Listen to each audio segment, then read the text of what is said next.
Shabbat Shalom Mevorach, j'espère que vous allez bien et que vous avez passé une bonne semaine. Parachat de cette semaine, il y en a deux, Parachat Matot Massé.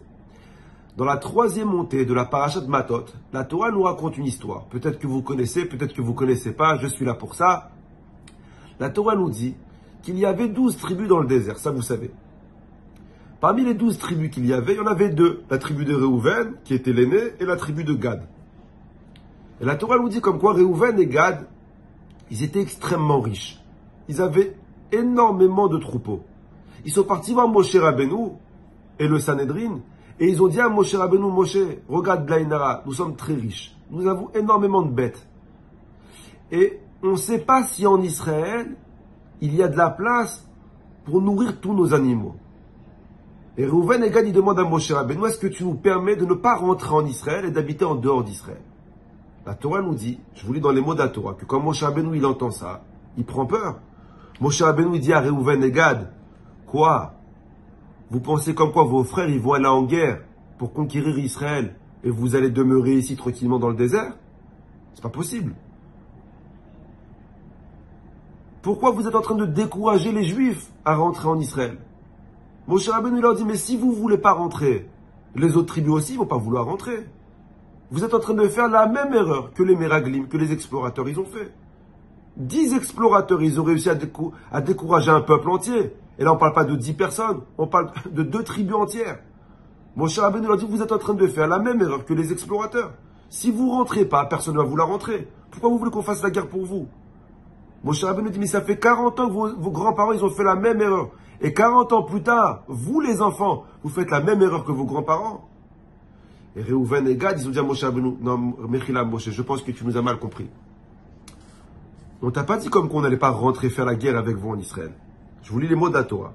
Ils ont dit à Moshe Rabbeinu, nous voulons construire ici des enclos pour les animaux, des villes pour nos familles, et nous, après qu'on a installé nos animaux et nos familles, nous allons rentrer en guerre avec vous en Israël.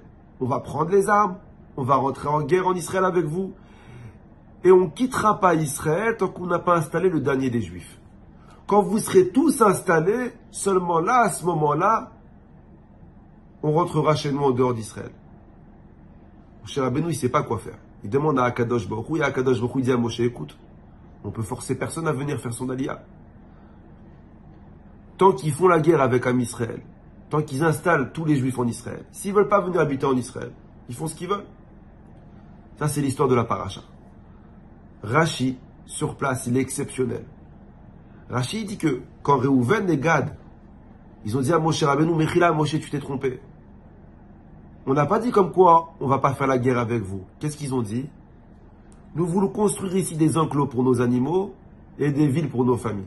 Écoutez, je vous lis Rashi dans les mots, c'est tout le cours.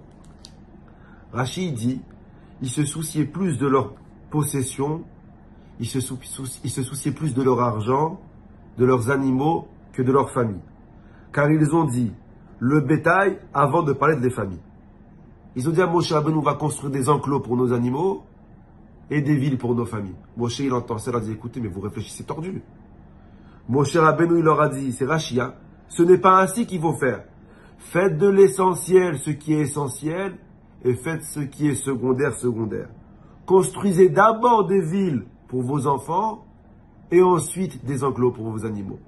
Moshe Rabbeinu a dit, mais vous réfléchissez tordu. D'abord vos familles, après vos animaux, pas l'inverse.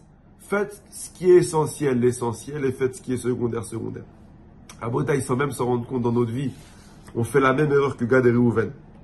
Combien de fois on a fait passer notre travail avant notre famille? Combien de fois on a fait passer notre sport avant notre famille? Combien de fois on a fait passer nos amis avant notre famille? Viens Moshe Rabbeinu te dire, fais de l'essentiel l'essentiel et fais du secondaire ce que secondaire. Et c'est peut-être pour ça que Réhouven et Gad, ils ont mal réfléchi.